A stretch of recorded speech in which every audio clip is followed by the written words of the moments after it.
Hello दोस्तों, स्वागत है आप सभी का यू एंड वीडीवी पर एक बार फिर से। तो आज तारीख हो गई है दोस्तों 2 जुलाई 2021 और बात करेंगे आज के मुख्य समाचार और टुडे ब्रेकिंग न्यूज अपडेट की इस वीडियो में। तो आइए नजर डालते हैं देश दुनिया की बड़ी खबरों पर। बिहार में नीतीश सरकार को लगा है बड़ा झटका। मंत्री मदन सहनी ने दे दिया इस्तीफा। भ्रष्टाचार और बेलगाम नौकरशाही का लगाया है गंभीर आरोप। आप लोगों को बताते चलें, बिहार की नीतीश कुमार सरकार को एक तगड़ा झटका लगा है। नीतीश सरकार में समाज कल्याण मंत्री रहे मदन सहनी ने अपने पद से इस्तीफा दे दिया है। सहनी ने ऐलान किया कि वह नीतीश सरकार में बेलगाम नौकरशाही के विरोध में अपना इस्तीफा दे रहे हैं। सहनी ने यहां तक कहा है कि उन्हें गाड़ी और आवास तक ढंग का नहीं मिला है। सहनी ने आगे कहा है कि जब वह लोगों की सेवा ही नहीं कर पा रहे हैं तो पद पर बने रहने का कोई भी औचित्य नहीं है। और वहीं सहनी ने ट्रांसफर पोस्टिंग में अनदेखी का आरोप लगाया है और कहा है कि नीतीश कुमार के करीबी अफसरों ने खूब संपत्ति बनाई है। उन्होंने सीएम नीतीश कुमार के नजदीकी चंचल कुमार की संपत्ति की जांच की भी मांग की है। यहां पर देख सकते हैं कि नीतीश सरकार को बड़ा झटका लगा है। यहां पर उनके ही मंत्री ने दे दिया है अपने पद से इस्तीफा। एक और बड़ी खबर जान लेते हैं।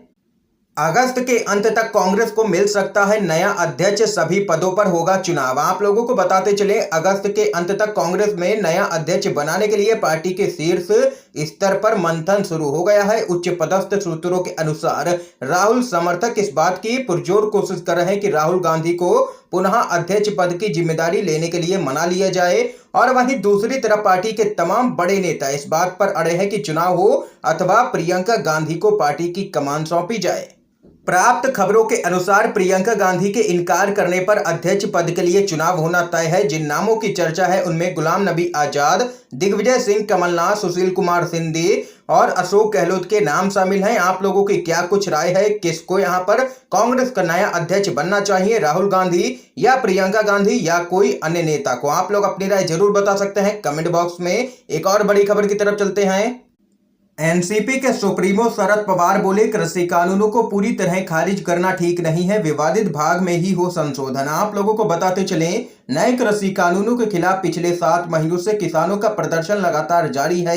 वैसे तो कांग्रेस इस बिल का पूरी तरह से विरोध कर रही है, लेकिन महाराष्ट्र में उसकी सहयोगी पार्टी एनसीपी की राय इस पर बदल गई है, जिस वजह से एनसीपी प्रमुख शरद पवार इस बिल को पूरी तरह से खारिज करने के पक्ष में नहीं नजर आए हैं, बल्कि उसके कुछ भाग में ही उन्होंने यहां पर संशोधन की बात कही है। दरअसल आप लोगों को बताते चले, शरद पवार से मीडिया ने पूछा था कि क्या महाराष्ट्र सरकार केंद्र के कृषि कानूनों के विरोध में विधानसभा में प्रस्ताव लेकर के आएगी। इसके जवाब में उन्होंने कहा कि उन्हें नहीं लगता कि पूरे बिल को खारिज करने की जरूरत है, बल्कि उसके उस भाग में संशोधन कर दिया जाए जिस पर किसानों को यहां पर आपत्ति है। अभी महाराष्ट्र सरकार के मंत्रियों का एक ग्रुप इस बिल का अध्ययन कर रहा है। इसके बाद सरकार सभी पक्षों को सुनेगी, फिर इसे विधानसभा के पटल पर रखा जाएगा। एक और खबर की तरफ चलते हैं। कोरोना महामारी के बीच मोदी सरकार ने भी जमकर के मचाई है लूट। पेट्रोलियम उत्पादों पर वसूला 4.51 लाख करोड़ का टैक्स। आप लोगों को बताते चलें, भारत में फैली कोरोना महामारी के दौरान लाखों की तादाद में लोग बेरोजगार हो चुके हैं। देश में एक तरफ बढ़ रही गरीबी और बेरोजगारी ने लोगों की परेशानियां बढ़ा दी हैं, दूसरी तरफ अब महंगाई की मार ने आम जनता को बर्बाद करने का काम किया है। देश में बढ़ रही पेट्रोल डीजल की कीमतों के कारण मोदी सरकार विपक्षी दलों और आम जनता के निशाने पर है।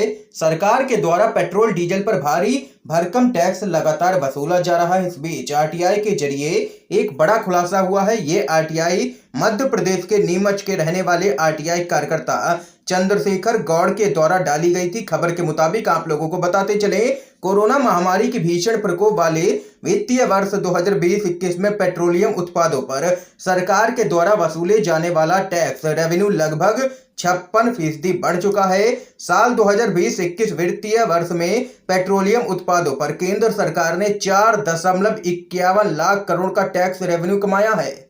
इस पूरे मामले में प्रधानमंत्री नरेंद्र मोदी पहले से ही कई विपक्षी नेताओं के निशाने पर रहे हैं। इस आरटीआई में हुए खुलासे के बाद मोदी सरकार सवालों के कटघरे में अब आ चुकी है। देख सकते हैं कि कैसे लूट मचा रखी है केंद्र सरकार ने देश भर में। एक और खबर जान लेते हैं। पेट्रोल, डीजल और एलपीजी की बढ़ती कीमतों पर राहुल गांधी का मोदी सरकार पर जोरदार हमला। बोले, मोदी माया का ऐसा पड़ा प्रभाव, बस जुमलों का ही गिरा है भाव। आप लोगों को बताते चलें, कांग्रेस के पूर्व अध्यक्ष राहुल गांधी ने पेट्रोल, डीजल और एलपीजी की कीमतों में लगातार बढ़ोतरी को लेकर के मोदी सरकार पर निशाना साधा है। राहुल गांधी ने ट्वीट कर कहा, मोदी माया का ऐसा पड़ा प्रभाव, बस जुमलों का ही गिरा है भाव। केंद्र सरकार पर निशाना साधते हुए उन्होंने आगे कहा है कि ऐसा नहीं है कि सिर्फ कोविड संबंधी प्रतिबंधों के कारण ही सार्वजनिक परिवहन सेवा के लिए लंबी कतारें लगी हैं, बल्कि इसकी असली वजह पेट्रोलियम उत्पादों के ऊंचे दाम भी हैं। ये यहाँ पर राहुल गांधी ने मोदी सरकार को निशाने पर लिया है। एक और बड़ी खबर आप लोगों को बताते चलें, वैक्सीन स्कैम, पुरानी फोटो में आरोपी के साथ दिखे हैं बंगाल के गवर्नर, तो टीएमसी ने साधा है निशाना। आप लोगों को बताते चले, कोलकाता में टीकाकरण के लिए फर्जी शिविर लगाने वाले देवांजन देव के साथ यहां पर संलिप्तता के आरोप में एक और व्यक्ति को गिरफ्तार किया गया है। इसके साथ ही इस मामले में पकड़े गए लोगों की संख्या अब बढ़कर के 7 हो गई है। एक वरिष्ठ अधिकारी ने इसकी जानकारी दी है। इस बीच आप लोगों को बताते चले, तृणमूल के राज्यसभा सांसद सुखेंदु शेखर रॉय ने कोलकाता में एक संवाददाता सम्मेलन में 2 पुरानी तस्वीरें दिखाई हैं। इन तस्वीरों के माध्यम से उन्होंने जालसाद देवांजन देव के सुरक्षा गार्ड अमिय वैद का संबंध राज्यपाल जगदीप धनखड़ से जोड़ा है। टीएमसी के सांसद सुखेंदु शेखर रॉय ने कहा है कि राज्यपाल पर निशाना साधते हुए उनके और धोखेबाज के अंगरक्षक के बीच संबंध के बारे में पूछा है और कहा है कि इसकी जांच होनी चाहिए। मामले में टीएमसी के सांसद ने पूछा है कि राज्यपाल इस मामले में मौन क्यों है, उन्हें बोलना चाहिए। देख सकते हैं कि टीएमसी इस पूरे मामले को लेकर के हमलावर हो चुकी है राज्यपाल के ऊपर। एक और अपडेट आ रही है सामने, रसोई गैस की कीमतों में बढ़ोतरी पर पी चिदम्बरम का मोदी सरकार पर कटाक्ष, कहा मोदी है तो मुमकिन है। देश के विभिन्न हिस्सों में पेट्रोल के दाम के 100 रुपए का आंकड़ा पार करने के बाद पिछले कुछ महीनों में रसोई गैस की कीमतों में भी लगातार तेजी देखने को मिल रही है। इस पर कांग्रेस पार्टी के वरिष्ठ नेता और पूर्व वित्त मंत्री पी चिदम्बरम ने प्रधानमंत्री मोदी पर निशाना साधते हुए कहा है कि मोदी है तो मुमकिन है। देश के पूर्व वित्त मंत्री पी चिदम्बरम ने आगे कहा है कि देखिए कीमतें कैसी बढ़ी हैं। मोदी की सरकार और 2020 से 2021 तक एलपीजी की कीमतें देखिए, 30 नवंबर 2020 में 594 रुपए से बढ़ते हुए 1 जुलाई 2021 तक 834 रुपए हो गई है। ये है मोदी सरकार का विकास। ये यहाँ पर पी चिदम्बरम ने केंद्र की मोदी सरकार को ले लिया है निशाने पर। एक और अपडेट आ रही है सामने, बीजेपी में अंदरूनी लड़ाई है, 2022 में जनता की सरकार बनने जा रही है। ये यहाँ पर बयान सामने निकल के आया है अखिलेश यादव की तरफ से।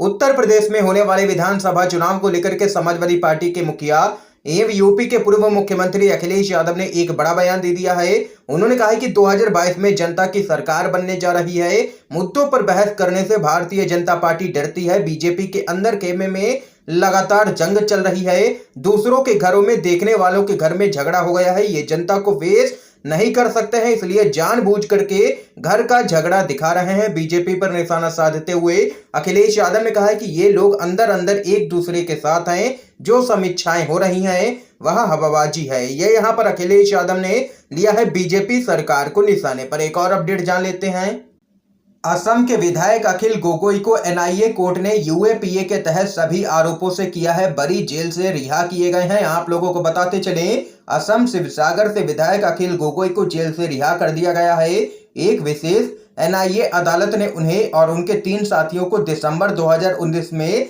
असम में संशोधित नागरिकता कानून के खिलाफ हिंसक आंदोलन में कथित भूमिका के लिए यूएपीए के तहत सभी आरोपों से बरी कर दिया है। एक और बड़ी खबर जान लेते हैं, शिवसेना का केंद्र को संदेश, ममता बनर्जी के दिखाए रास्ते पर ही चलेगा महाराष्ट्र। आप लोगों को बताते चले, कई सालों तक बीजेपी के साथ गठबंधन में रहने वाली शिवसेना ने एक बार फिर से उसे निशाने पर ले लिया है। पार्टी के मुखपत्र सामना में लिखे ताजा संपादकीय में कहा गया है कि महाराष्ट्र की सरकार कुरुक्षेत्र के बीच में खड़ी है और 3 पार्टियों से मिलकर के बनी यह सरकार श्री कृष्ण के रथ की तरह कुरुक्षेत्र में बाढ़ और हमले झेलते हुए विरोधियों से लड़ रही है। सामना में आगे लिखा है कि महाराष्ट्र की सरकार को गिराने का बीजेपी का आत्मविश्वास अब टूट गया है और अब उसके नेता यह अफवाह फैला रहे हैं कि अब वे सरकार गिराएंगे नहीं बल्कि यह अपने ही बोझ से गिर जाएगी। शिवसेना ने आगे कहा है कि बीजेपी चाहे जितना भी गिरने और गिराने का ढिंढोरा पीटे, इसे कुछ भी नहीं होने वाला है। ये यहाँ पर शिवसेना ने केंद्र सरकार को निशाने पर लिया है। दोस्तों आज की तमाम बेहद बड़ी खबरें थी जो हमने आप लोगों तक पहुंचाई हैं UNVDV के माध्यम से। अगर आप लोगों को ये वीडियो पसंद आया हो तो लाइक कीजिएगा, वीडियो को ज्यादा से ज्यादा शेयर कीजिएगा ताकि आप सभी के दोस्त भी इन खबरों को जान सकें। आप सभी का वीडियो देखने के लिए दोस्तों बहुत बहुत धन्यवाद।